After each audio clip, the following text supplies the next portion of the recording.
ഋഷി എന്ന് പറഞ്ഞാൽ റിസർച്ച് മൈൻഡുള്ള ഒരാളാണ്. ഓരോരുത്തരുടെയും തപസ് വ്യത്യാസം. മന്ത്രദീക്ഷയല്ല ഉപദേശം, ഏറ്റവും ലളിതമായ പദ്ധതി. ഞങ്ങളുടെ ഭക്ഷണക്രമം മാറ്റണം. ഒക്കെ നടക്കുന്ന കാര്യമില്ല. നിങ്ങളുടെ ജീവിതശൈലിയെ മാറ്റേണ്ടതില്ല. തർപ്പണത്തിന്റെ റിസൾട്ട് നിങ്ങൾ അറിയും.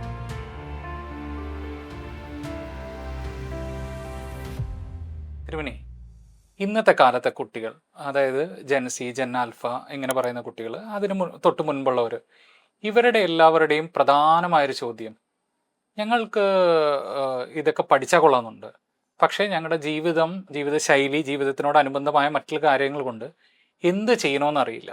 അപ്പം ഇവർക്ക് എല്ലാവർക്കും പൊതുവിൽ സ്വീകരിക്കാവുന്ന തരത്തിൽ ഒരു ചെറിയ പദ്ധതി പറയാമോ? 3 കാര്യങ്ങളാണ് ശ്രദ്ധിക്കാനുള്ളത്. നമ്മൾ എന്തുകൊണ്ടാണ് ഒരു അനുഷ്ഠാനം തുടങ്ങി വെച്ചിട്ട് അത് മുടങ്ങിപ്പോകുന്നത്?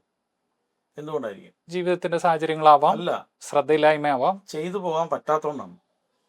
ഓക്കെ, വലിപ്പം വലിയ വലിയ കാര്യങ്ങൾ ചെയ്യാൻ നോക്കുന്നുണ്ട്. ദിവസവും നവാവരണ പൂജ കഴിക്കും, ദിവസവും ചണ്ഡിയാവും നടന്ന് പോകാൻ, ഇതൊക്കെ നടക്കുന്ന കാര്യമല്ലാണ്. എല്ലാ ദിവസവും ഗണപതി ഹോമം ചെയ്തിട്ടേ പോകും, ലളിതമായിരിക്കണം. കഴിക്കും. ഇത് നടക്കുന്ന, നമ്മൾ ആദ്യം മനസ്സിലാക്കേണ്ടത് ദേവ ഋഷി പിതൃ കടങ്ങളാണ്, ഋണമാണ് നമ്മുടെ ഉത്തരവാദിത്വം എന്ന് പറയുന്നത്. അതിനു വേണ്ടിയിട്ട് ചെയ്യേണ്ട കാര്യങ്ങളിൽ ഏറ്റവും പ്രധാനപ്പെട്ടതാണ് തർപ്പണം. ദേവന്മാർക്ക്, ദേവഗണങ്ങൾക്ക്, ഋഷിമാർക്ക്, ഋഷിഗണങ്ങൾക്ക്, പിതൃക്കൾക്ക്, പിതൃഗണങ്ങൾക്ക്, ഇവരെ സ്മരിച്ച് ഓരോ കുടുന്ന വെള്ളം തർപ്പണം ചെയ്യണം. പോസിബിൾ അല്ലേ? അതെ, പോസിബിൾ ആണ്. തർപ്പണം എന്താണെന്ന് കൂടെ ഒന്ന്. കയ്യിൽ വെള്ളം എടുക്കുക, അവരെ സ്മരിക്കുക, താഴേക്ക് ഒഴിക്കുക, അത്രേ. പൂണൂലുണ്ടെങ്കിൽ പൂണൂലിടുന്നവർ, ഇട്ടിട്ടുള്ളവർ ചെയ്യേണ്ട ചെറിയ വ്യത്യാസമുണ്ട്. ഇനി പിതൃക്കൾക്ക് ചെയ്യുമ്പോൾ മാത്രം താഴേക്ക് നേരെ ഒഴിക്കാതെ ഈ വഴി കൂടെ ഒഴിക്കുക. കൈയുടെ പിതൃയാനം എന്നാണ് പറയുന്നത്, ഇങ്ങനെ ചരിച്ചൊഴിക്കുക. ബാക്കിയെല്ലാം നേരെ തന്നെ ഒഴിക്കുക.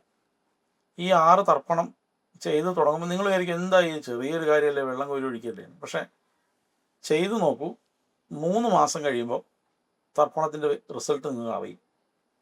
ഇത്ര പോലും ചെയ്തില്ലേ പോലും, ഒരു തുളസി ഇല കൊണ്ട് ഒരു പാത്രത്തിലെ വെള്ളത്തിൽ നിന്ന് തർപ്പിച്ചാൽ പോലും അതിൻ്റെ വ്യത്യാസം അറിയും. എന്താണ് നമ്മൾ തർപ്പണം എന്നുള്ളതുകൊണ്ട് ഉദ്ദേശിക്കുന്നത്? കുട്ടികളുടെ ചോദ്യമാണ്. നമ്മൾ ഈ വെള്ളം എന്ന് പറയുന്നത് എല്ലാത്തിൻ്റെയും അടിസ്ഥാന പ്രാണനാണ്. വെള്ളമില്ലാതെ ഒന്നുമില്ല. അപ്പോൾ ആ പിതൃക്കളും പിതൃഗണങ്ങളും ഋഷിമാരും ഋഷിഗണങ്ങളും ദേവന്മാരും ദേവഗണങ്ങളും സൂക്ഷ്മരൂപികളായിട്ട് നമുക്ക് ചുറ്റുമുണ്ട്. നമ്മൾ അവരിലേക്ക് ചേർക്കുന്ന പ്രാണനാണ്, അവനവൻ്റെ പ്രാണനെ അവരിലേക്ക് ചേർക്കുന്ന പ്രവൃത്തിയാണ്. ഞാൻ നിങ്ങളെ മറന്നിട്ടില്ല, നിങ്ങളിവിടെ ഉണ്ടെന്ന് എനിക്കും റിമെമ്പർ മൈ റൂട്ട്സ്, എനിക്ക് നന്നായി അറിയാം. ഞാൻ എൻ്റെ എന്താ പറയുക, എൻ്റെ പാരമ്പര്യത്തെ, എൻ്റെ ലീനിയേജിനെ ഞാൻ ഇന്നുവരെ മറന്നിട്ടില്ല എന്നുള്ളതിൻ്റെ ഒരു ഒരു ഒരു സിമ്പലായിട്ടും അതിനെ ഓർമ്മപ്പെടുത്തലുമാണ് തർപ്പണം എന്ന് പറയുന്നത്. അപ്പോൾ തർപ്പണം മുട്ടുമ്പോൾ നമ്മൾ മറന്നു എന്നാണ് അവരെ. അപ്പോൾ അത് നിത്യം നിങ്ങൾ ചെയ്തുകൊണ്ടിരിക്കുമ്പോൾ ആ സ്മരണ ഉണ്ടാവും. അപ്പോൾ അത് നമ്മുടെ ഈ പിതൃഗണങ്ങൾ, ഇപ്പം നമ്മൾ സംസാരിക്കുന്ന ക്യാമറ കണ്ടെത്തിയത് ഒരു ഋഷിയാണ് അല്ലേ. ഋഷി എന്ന് പറഞ്ഞാൽ അത് ആ ആള് സിന്ദൂരപ്പൊട്ട് തൊട്ട് അല്ലെങ്കിൽ ഭസ്മക്കുറി ധരിച്ച് ചന്ദനം തൊട്ട് ഇപ്പം ഞാനിരിക്കുന്ന പോലെ ഇരിക്കുന്ന ഒരാളായിരിക്കണമെന്നൊന്നും, കുടുംബം കെട്ടിയ ഒരാളായിരിക്കണമെന്നും, രുദ്രാക്ഷമാലയിട്ട ആളായിരിക്കണമെന്നൊന്നും നിങ്ങൾ വിചാരിക്കരുത്. അങ്ങനെയൊന്നുമല്ല. ഋഷി എന്ന് പറഞ്ഞാൽ ഇന്റലക്ച്വൽ ആയിട്ടുള്ള ഒരാൾ, ഇന്റലിജന്റ് ആയിട്ടുള്ള ഒരാൾ, റിസർച്ച് മൈൻഡുള്ള ഒരാളാണ്. അങ്ങനെയുള്ളവരാണ് ഈ പ്രപഞ്ചം, ലോകം മുഴുവൻ ഉണ്ടാക്കി വെച്ചിരിക്കുന്നത്. ഇപ്പം എല്ലാവരും ചോദിക്കാറുണ്ട്, ഏതെങ്കിലും സ്വാമിമാരാണോ അതുണ്ടാക്കിയത്, വിമാനം ഉണ്ടാക്കിയത്? അല്ല, വിമാനം ഉണ്ടാക്കിയവനാണ് സ്വാമി. തിരിച്ചാണ്. ഋഷി എന്ന് പറയുന്ന ആള് ഇത് ഉണ്ടാക്കിയ ആളാണ്. അല്ലാതെ ഋഷിമാരെ നോക്കി നിങ്ങൾ ഇരിക്കണ്ട, ഏതെങ്കിലും മരച്ചുവട്ടിലിരിക്കുന്ന താപസൻ ഇത് ഉണ്ടാക്കുമെന്ന് കരുതണ്ട. പലർക്കും പല പദ്ധതികളാണ്. ചിലർക്ക് ഇങ്ങനെ കർമ്മകാണ്ഡമുള്ളവരുണ്ട്, അവർ കർമ്മയോഗികളാണ്. അവർ പല പല കാര്യങ്ങളും പ്രകൃതിയിലെ എന്താ പറയുക, നമുക്ക് വേണ്ടി, സമൂഹത്തിന് വേണ്ടി ചെയ്തിട്ട് അവർ പോകും. ചില ആളുകൾ അതല്ല ചെയ്യുന്നത്, അവർക്ക് വേറെ വഴിയാണ്, ജ്ഞാനത്തിൻ്റെ വഴിയാണ്, അവർ ആ വഴി പോകും. ഓരോരുത്തരുടെയും തപസ് വ്യത്യാസമാണ്. വ്യത്യാസമുണ്ട്. നിങ്ങൾ അതിനകത്ത് അതിനല്ലേ ധർമ്മം എന്ന് പറയുന്നത്. ഒന്ന് എന്തായിട്ടിരിക്കലാണോ അതാണ് ധർമ്മം എന്ന് പറയുന്നത്.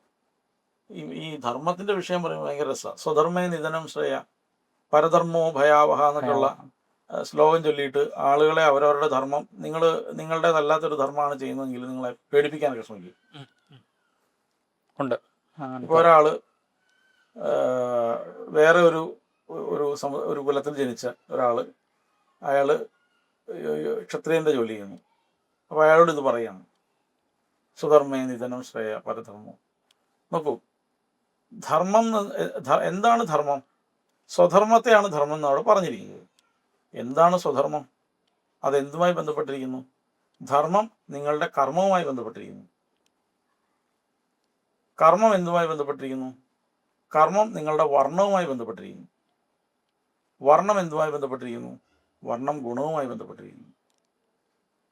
നിങ്ങളിലെ ഗുണം മാറുന്നതിനനുസരിച്ച് നിങ്ങളുടെ വർണ്ണം മാറും. വർണ്ണം മാറുന്നതിനനുസരിച്ച് നിങ്ങളുടെ കർമ്മം മാറും. കർമ്മം മാറുന്നതിനനുസരിച്ച് നിങ്ങളുടെ ധർമ്മവും മാറും. അത് ആദ്യം മനസ്സിലാക്കണം. ഫിക്സഡ് അല്ല. അടിസ്ഥാനപരമായിട്ട് നമ്മൾ ഓരോരുത്തരും നമ്മുടെ കുലം വഴി വരുന്ന ഒരു DNA, അതിൽ നിന്ന് നമ്മൾക്ക് ഓരോരുത്തർക്കുള്ള ടാലൻറ്റ്, ആ ടാലൻറ്റിന് അനുസൃതമായി അത് ഷാർപ്പൺ ചെയ്യാൻ നമ്മൾ പ്രവർത്തിക്കേണ്ട ക്രിയകൾ, ഇത് തന്നെ നമ്മൾ കുറച്ചുകൂടെ സനാതനത്തിൻ്റെ വഴിയിലാണ് ഇപ്പോൾ പറഞ്ഞത്. അപ്പോൾ ഇത്തരത്തിലുള്ള തർപ്പണക്രിയകൾ ചെയ്യുക വഴി നമ്മൾക്ക് എങ്ങനെ നിത്യവും പാലിക്കാവുന്ന ലളിതമായൊരു ക്രിയ, അതിലേക്കാണ് വരുന്നത്. ആദ്യത്തെ പടി തർപ്പണമാണ്. തർപ്പണം കഴിഞ്ഞാൽ പിന്നെ ചെയ്യേണ്ട കാര്യം എന്ന് പറയുന്നത് അവനവനിലേക്ക് തിരിഞ്ഞ് ചെയ്യേണ്ട, അവനവൻ്റെ ഉത്കർഷയ്ക്ക് വേണ്ടി ചെയ്യേണ്ട ജപങ്ങളാണ്. ഗായത്രി ഉപദേശം വാങ്ങണം.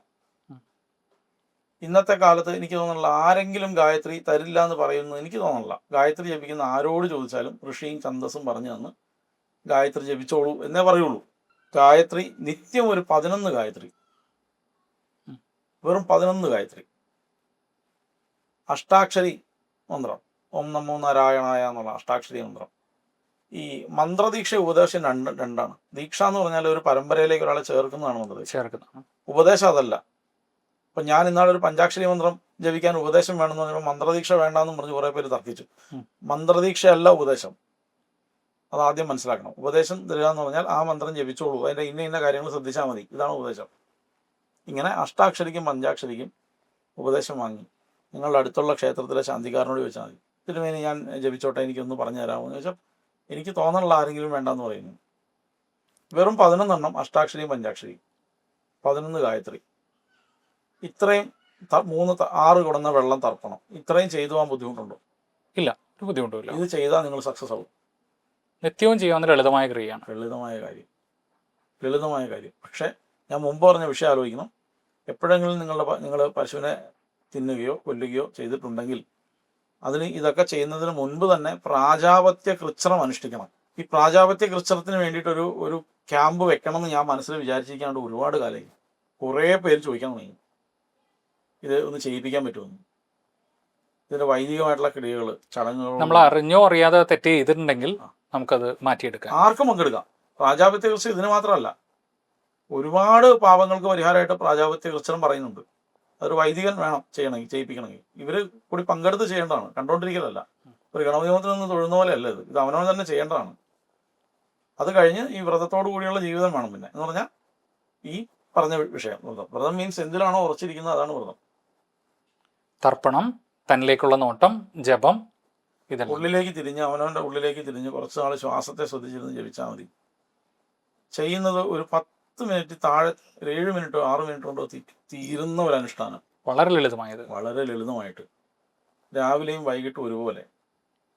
നിങ്ങൾ ഊണ് കഴിച്ച് കിടന്നുറങ്ങുന്നതിന് മുമ്പ് ചെയ്താൽ മതി. രാവിലെ എവിടെയെങ്കിലും ചെന്നിട്ട് വണ്ടിയിലിരുന്നോ ട്രെയിനിലിരുന്നോ എപ്പോഴെങ്കിലും ചെയ്യുക. തർപ്പണം കുളിക്കുമ്പോൾ തന്നെ ചെയ്യുക. ജപമാണ് പറ്റാത്തതെങ്കിൽ കാറിലിരുന്നോ പോകുന്ന വഴിക്കോ ഒക്കെ ജപിച്ചു തീർക്കുക. ഇത്രയും ചെയ്യാൻ ആർക്കാ പറ്റാത്തത്? ഇനി എന്ത് സഹസ്രാമോ അല്ലെങ്കിൽ സഹസ്രാവർത്തിയോ എന്ത് വേണമെങ്കിലും ഇനി ഇഷ്ടം പോലെ ചെയ്യാം. നിത്യജപം ഇത്രയേ വേണ്ടൂ. നിത്യജപം നിങ്ങൾ ഇത്രയും ചെയ്ത് പോവുകയാണെങ്കിൽ, ഞാൻ പറയണത് ഇത് ഭയങ്കര കാര്യമെന്നല്ല പറയണത്, ഏറ്റവും ലളിതമായ പദ്ധതിയാണ്. 11 ഗായത്രി, 11 വീതം അഷ്ടാക്ഷരി പഞ്ചാക്ഷരി. ഉള്ളിലേക്ക് തിരിഞ്ഞാൽ ചെയ്യുന്നതെങ്കിൽ 11 പോരാ, മതി. 11 പോരായൊന്നുമില്ല. ഇത്രയും ചെയ്താൽ എന്തുണ്ട് സമയം? എത്ര സമയം വേണം? 5 മിനിറ്റ് സമയം, 6 മിനിറ്റ് സമയം മതി. ധാരാളമായിട്ട് രാവിലെയും വൈകിട്ടും കൊണ്ട് തീർന്നു. ഇനി ഇതുകൂടി ചെയ്യാൻ പറ്റില്ലെങ്കിൽ പിന്നെ ചെയ്യാതിരിക്കുകയാണ് ഉചിതം. ഇത്രയും ചെയ്താൽ കാലാന്തരത്തിൽ നിങ്ങൾക്ക് ഈ 11 എന്നുള്ളത് 108 ആ 108 എന്നുള്ളത് 1000 ആക്കാം. അതിലൊന്നും ഒരു ആയാസവും തോന്നില്ല. കുറേശ്ശെ ചെയ്ത് പടിപടിയായിട്ട് പോവുക. ആരോട് ചോദിച്ചാലും ഉപദേശം തരും. ഈവൻ അഷ്ടാക്ഷരി പഞ്ചാക്ഷരി എന്നോട് ചോദിച്ചാലും ഞാനും പറഞ്ഞുതരും. ഇപ്പോൾ ഡിസ്ക്രിപ്ഷനിൽ കൊടുക്കാനൊന്നും പറ്റത്തില്ലാത്തതുകൊണ്ടാണ്. അല്ലെങ്കിൽ പുസ്തകത്തിലൊക്കെ അവൈലബിൾ ആണ്. അതിൻ്റെ ജപിക്കേണ്ട വിധമൊക്കെ പറഞ്ഞിട്ടുണ്ട്. ജപിക്കുക. അല്ലെങ്കിൽ നിങ്ങളുടെ തൊട്ടടുത്തുള്ള അമ്പലത്തിലെ ശാന്തിക്കാരോട് ചോദിക്കുക. ഗായത്രി അഷ്ടാക്ഷരിയും പഞ്ചാക്ഷരിയും ജപിച്ചോട്ടെ എന്ന് ചോദിച്ചാൽ വേണ്ടാന്ന് പറയുന്ന അത്ര വലിയ മഹാഭാവികൾ ഉണ്ടാവുമെന്ന് എനിക്ക് തോന്നുന്നില്ല. എല്ലാവരും സാധാരണഗതിയിൽ നന്നാകട്ടെ എന്ന് കരുതി പറഞ്ഞു കൊടുക്കാറുള്ള സാധനമാണ് ഇതെല്ലാം. മറ്റു മന്ത്രങ്ങൾ പോലെ അല്ല ഇത്. ഇത് ഘാതകങ്ങളോ ദോഷമുള്ള മന്ത്രങ്ങളോ ഒന്നുമല്ല. പിന്നെ ചിലർ ഗായത്രിക്ക് ഒരു നിർബന്ധം പറയാറുണ്ട്, ഉപനയന സംസ്കാരം കഴിയാതെ ഗായത്രി ജപിക്കരുതെന്ന് ചിലർ പറയാറുണ്ട്. അപ്പോൾ അത്തരത്തിൽ നിന്ന് ഉള്ള സ്ഥലത്തു നിന്ന് വിട്ടു നിൽക്കുക. അത് അദ്ദേഹത്തിൻ്റെ പക്ഷം, അല്ലെങ്കിൽ അദ്ദേഹം പിൻപറ്റുന്ന പദ്ധതിയുടെ ഭാഗമാണ്. അല്ലാത്തടത്തുനിന്ന് ഉപദേശം ജപിക്കുക. ഇത്തരത്തിലുള്ള ഒരു ലളിതമായ പദ്ധതിയിലേക്ക് പോകുമ്പോഴും കുട്ടികളുടെ സംശയം ഞങ്ങളുടെ ഭക്ഷണക്രമം മാറ്റണോ, ഞങ്ങളുടെ ജീവിതക്രമത്തിൽ എന്തൊക്കെ മാറ്റങ്ങൾ വരുത്തണം, ഇതൊക്കെയാണ്. അതിനെ കൂടെ ഒന്ന്. ഭക്ഷണത്തിൽ നിന്ന് മനസ്സുണ്ടാവുകയാണ് സാധാരണ. മനസ്സ് അതിൻ്റെ സത്വമായ അംശമാണ് മനസ്സായി മാറുന്നത്. അപ്പോൾ ഭക്ഷണത്തിന് മനസ്സിൻ്റെ മുകളിൽ നിയന്ത്രണം ഉണ്ടോ എന്ന് ചോദിച്ചാൽ ഉണ്ട്, ഇല്ലായൊന്നുമില്ല. പക്ഷേ ഈ ഒരു കാര്യം അനുഷ്ഠാനം ചെയ്യാൻ വേണ്ടിയിട്ട് നിങ്ങളുടെ ജീവിതശൈലിയെ മാറ്റേണ്ടതില്ല. ജീവിതശൈലി മാറേണ്ട കാലഘട്ടത്തിൽ തനിയെ മാറിക്കൊള്ളുമെന്ന് വിചാരിക്കുക. അതിനു വേണ്ടിയിട്ട് നിർബന്ധം പിടിക്കണ്ട. അങ്ങനെയൊക്കെ നിർബന്ധങ്ങൾ വരുമ്പോഴാണ് എന്ത് പറ്റുക, ഇതൊക്കെ വിട്ടിട്ട് പോവുക. മനസ്സിലായില്ലേ? എവിടെയും സമാധാനമായിട്ടിരിക്കാമല്ലോ എന്ന് കരുതി ആൾക്കാർ ഇതൊന്നും ചെയ്യാതെയാവും. അങ്ങനെയല്ല, പരമാവധി പ്രോത്സാഹിപ്പിക്കണം, ചെയ്യട്ടെ. 100 കാര്യങ്ങൾ ശരിയാക്കുമ്പോൾ അതിനകത്ത് ഒരു 1-2 കാര്യങ്ങൾ ചെറിയ പ്രശ്നങ്ങൾ കാണിക്കും, മിസ്റ്റേക്ക് ഉണ്ടാവും. 101% പെർഫെക്റ്റ് ആക്കിക്കൊണ്ട് ഒന്നും ചെയ്യാൻ പറ്റിയല്ല. അപ്പോൾ അങ്ങനെയുള്ളപ്പോൾ എന്തിനാണ് ബലം പിടിക്കുന്നത്? ബലം പിടിക്കണ്ട, ചെയ്യുക എന്നുള്ളതാണ് ആദ്യത്തെ പടി. ഞാൻ അങ്ങ് മുമ്പൊരു വീഡിയോയിൽ പറഞ്ഞത് ഇവിടെ ഓർക്കുകയാണ്. ഭാഷാമന്ത്രങ്ങൾ നമ്മൾ സംസാരിച്ച് സിദ്ധി വന്നിട്ടുള്ളതാണ്. അതുപോലെ ഇതും കാലാന്തരത്തിൽ ഇതിൽ സിദ്ധി വരും. ഈ ഇരുന്ന് ചെയ്യാനായിട്ട് ഇപ്പം ആസനസിദ്ധി ഇല്ലാതെ ഒരു പണിയും ചെയ്യാൻ പറ്റില്ല. ഇരുന്ന് ശീലം വേണം. ഇതിന് നല്ല എന്തിനും വേണം. ഈ സ്വർണ്ണപ്പണി ചെയ്യുന്ന ആളുകളെ കണ്ടിട്ടുണ്ടോ? ഒറ്റ ഇരിപ്പിരുന്ന വൈകുന്നേരം വരെ ഇരിക്കുന്നുണ്ടോ? അങ്ങനെ തന്നെ ഇരിക്കും അവർ. കണ്ടിട്ടുണ്ടോ? ഒരു പ്രശ്നമില്ല അവർക്ക്, അല്ലേ? അതെ. ചെരുപ്പ് കുത്തികളെ കണ്ടിട്ടുണ്ടോ? അവരും ഇരിക്കത്തില്ലേ? അതാണ് ആസനസിദ്ധി, ആദ്യത്തെ പടി. അല്ലാതെ ഇരുന്നിട്ട് പിന്നെ എഴുന്നേക്കുമ്പോൾ ചെറിയ ബുദ്ധിമുട്ടൊക്കെ കാണുമായിരിക്കും, എന്ന് പറഞ്ഞാൽ ഇച്ചിരി പിടിക്കേണ്ടിയൊക്കെ വരും. പക്ഷെ എന്നാലും ഇരിപ്പിൽ ബുദ്ധിമുട്ട് വരികയില്ല. അത് ആസനസിദ്ധിയാണ്. അത് കഴിഞ്ഞിട്ട് വേണം മന്ത്രസിദ്ധി ഉണ്ടാക്കാൻ. സത്യം പറഞ്ഞാൽ ഈ പറയുന്ന കാര്യം നമ്മുടെ IT ഇൻഡസ്ട്രിയിലൊക്കെ ഉള്ളവർക്ക് ഭയങ്കര പ്രോത്സാഹനമാണ്. പക്ഷെ അവരും ഈ ഇരിപ്പിൻ്റെ ആൾക്കാരാണല്ലോ. ആസനസിദ്ധി വന്നിട്ടുണ്ടെങ്കിൽ ആസനസിദ്ധിയിൽ ആ ഇരിക്കുന്ന സുഖം കിട്ടുന്ന എന്ത് ആസനത്തിലാണോ ആസനത്തിൽ എഴുതി ജപിക്കാം. അതാണ് വേണ്ടത്. കാറിലാണെങ്കിൽ കാറിൽ എഴുതി ജപിക്കുക. സ്വസ്ഥമായിട്ടൊന്നും ജപിക്കേ. അല്ലാതെ ആവണപ്പലയുടെ മറ്റേ എന്താ പറയുക, വെള്ളയും കരിമ്പടവും വിരിച്ച് അതിൻ്റെ മുകളിൽ പുലിത്തോലിട്ട് അതിൻ്റെ മുകളിൽ ആവണപ്പല ഇട്ടിരുന്ന ഞാൻ ജപിക്കുള്ളൂ എന്നൊക്കെ പറഞ്ഞാൽ ഇത് ഒരു കാലത്തും നടപടിയാവില്ല. പെൺകുട്ടികൾക്കാണെങ്കിലും ശാരീരിക ശുദ്ധി ഉള്ള സമയത്ത് ജപിക്കാന്നാണോ അതോ എപ്പോൾ വേണമെങ്കിലും ചെയ്യാം? നിത്യകർമ്മം ഒരു കാരണവശാലും മുട്ടിക്കേണ്ട ശരീരശുദ്ധി ഒന്നും ആവശ്യമില്ല. നമുക്ക് ബെഡിലിരുന്നായാലും വിചാരിക്കാം. നിത്യകർമ്മം ചെയ്യാനായിട്ട് അങ്ങനെയൊന്നും നോക്കേണ്ട ആവശ്യമില്ല. അത്യാവശ്യം കൈയും കാലും മുഖം കഴിയാലും നിത്യകർമ്മം കഴിക്കാനൊന്നും കഴിക്കില്ല.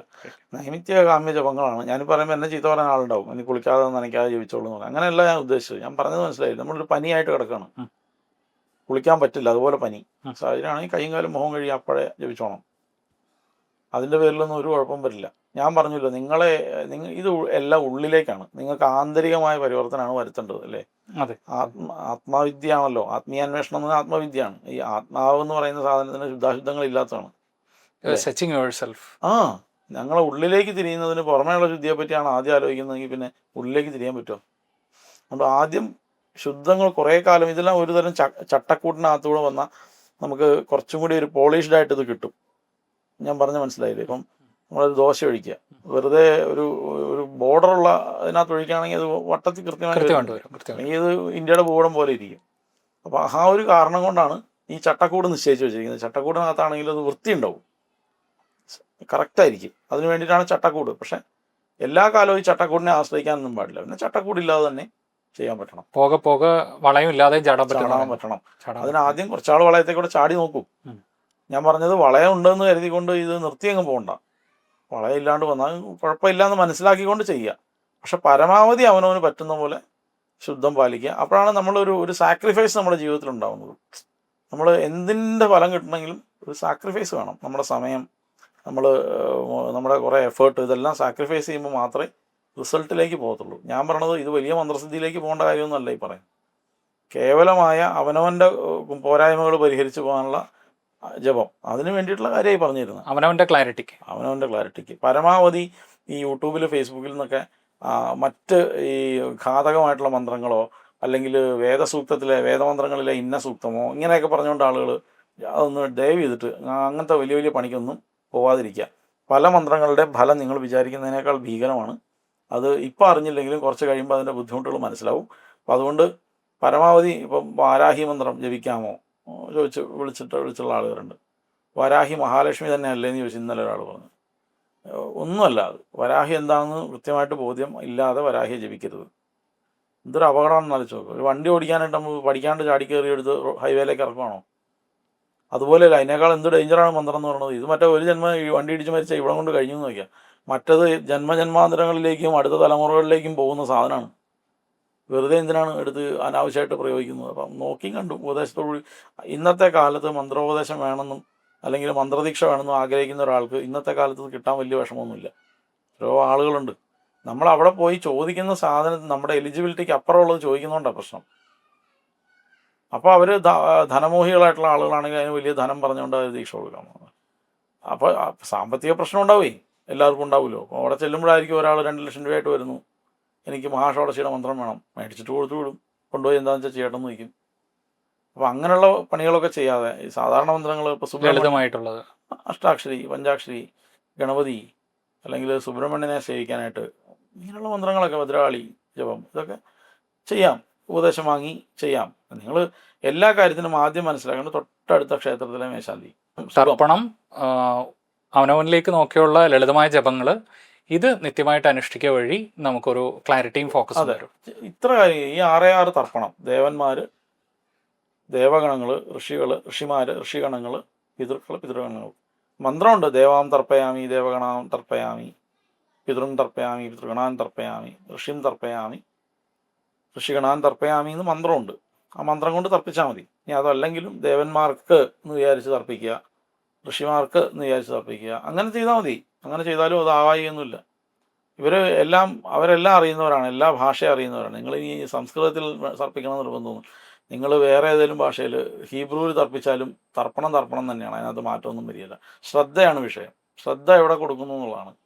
പണ്ട് ഈ ഗുരുനാനാക്ക് പണ്ട് കേരളത്തിൽ വന്നു അത്രേ, ഒരു കഥയുണ്ട് അത്ര. അപ്പം ഭാരതപ്പുഴയിൽ വന്നപ്പോൾ അന്ന് സന്ധ്യാവന്തനം ചെയ്തുകൊണ്ട് തർപ്പണമൊക്കെ ചെയ്തുകൊണ്ടിരിക്കുന്ന ഒരു വർത്താനം പറഞ്ഞുകൊണ്ട് പരസ്പരം ചെയ്യുന്നത് കണ്ടുകൊണ്ട് അദ്ദേഹം അവരോട് ചോദിച്ചു അത്ര, നിങ്ങൾ എന്താ ചെയ്യുന്നത്? അപ്പോൾ ഞങ്ങൾ തർപ്പണമാണ് ചെയ്യുന്നത്. ദേവന്മാർക്ക്, ഋഷിമാർക്ക്, പിതൃക്കൾക്കൊക്കെയാണ്. അവർ ഊർജ്ജലോകങ്ങളിൽ ഇരിക്കുന്നവരാണ്, അങ്ങോട്ട് കൊടുക്കുന്നതാണെന്ന് പറഞ്ഞു. അപ്പോൾ അദ്ദേഹം ഭാരതപ്പുഴയിൽ ഇറങ്ങി നിന്നിട്ട് കരയിലേക്ക് വെള്ളം കോരി ഒഴിക്കാൻ പറഞ്ഞു. ചോദിച്ചു അങ്ങെന്താ ചെയ്യുന്നത്? അപ്പോൾ ഞാൻ പാടം നനയ്ക്കുകയാണ്. പാടം എവിടെയാണെന്ന് വെച്ചാൽ പാടം പഞ്ചാബിലാന്ന് പറഞ്ഞു. അപ്പോൾ ശ്രദ്ധ ഇല്ലാതെ ചെയ്യുന്നത് ഇതുപോലെ ഉള്ളൂ. വെറുതെ വെള്ളം കോരി ഒഴിക്കലും പൂവാരിയിടലുമാണ്. ശ്രദ്ധയാണ് എല്ലാത്തിൻ്റെ അടിസ്ഥാനം. 6 നിമിഷം 5 നിമിഷമാണെങ്കിലും പരമമായ ശ്രദ്ധയോടെ കുറഞ്ഞ സമയം നമുക്ക് ശ്രദ്ധ പിടിച്ചു നിർത്താൻ പറ്റില്ലേ? ഇപ്പം 1.5 മിനിറ്റ് നമുക്ക് എവിടെയും പോകാതെ ശ്രദ്ധ പോകാതെ നിർത്താൻ പറ്റിയ ആ 1.5 മിനിറ്റിനാണ് വാല്യൂ. അല്ലാതെ നമ്മൾ മണിക്കൂറുകളോട് എടുത്ത് ചെയ്യുന്ന സഹസ്രനാമ ജപത്തിനും ആവരണ പൂജകൾക്കും ഒന്നും ഒരു പ്രസക്തിയില്ല. നിങ്ങൾ 1 മിനിറ്റ് കൊണ്ട് 2 മിനിറ്റ് നിങ്ങളുടെ ശ്രദ്ധ അവിടെ തന്നെ ഉറച്ചിട്ടുണ്ടെങ്കിൽ ആ 2 മിനിറ്റ് കൊണ്ട് ചെയ്യുന്നത് പൂജയാണ്, അനുഷ്ഠാനമാണ്. 3 മണിക്കൂർ നമ്മൾ ഇരുന്നങ്ങ് ചെയ്താലും 300 കിലോ പൂ അർച്ചിച്ചാലും ശ്രദ്ധ പോയി കഴിഞ്ഞാൽ ഗോഷ്ഠിയാണ്. ആദ്യം മനസ്സിലാക്കേണ്ടതാണ്. ശ്രദ്ധ എത്ര സമയം നമുക്ക് നിൽക്കുമെന്ന് നമുക്ക് അവരവർക്ക് അറിയാമല്ലോ. അത്ര സമയം കൊണ്ട് അനുഷ്ഠാനത്തെ ചുരുക്കുക. പിന്നെ നമുക്ക് സമയം പോലെ ഇരുന്ന് സഹസ്രനാമോ ഒക്കെ നിങ്ങൾ ജപിച്ചോ, ഒന്നും വേണ്ടെന്നെല്ലാം പറഞ്ഞു. പക്ഷെ നിത്യകർമ്മം എന്ന് പറയുന്നതിനെ ആ ചെറിയ ഒരു സാധനത്തിൽ കുറുക്കി കൊള്ളുന്ന വിധത്തിൽ കൃത്യമാക്കി വയ്ക്കുക, അതാണ് വേണ്ടത്. അപ്പം ഇത് എല്ലാവർക്കും വളരെ ഉപകാരപ്പെടുന്ന കരുതുന്നു.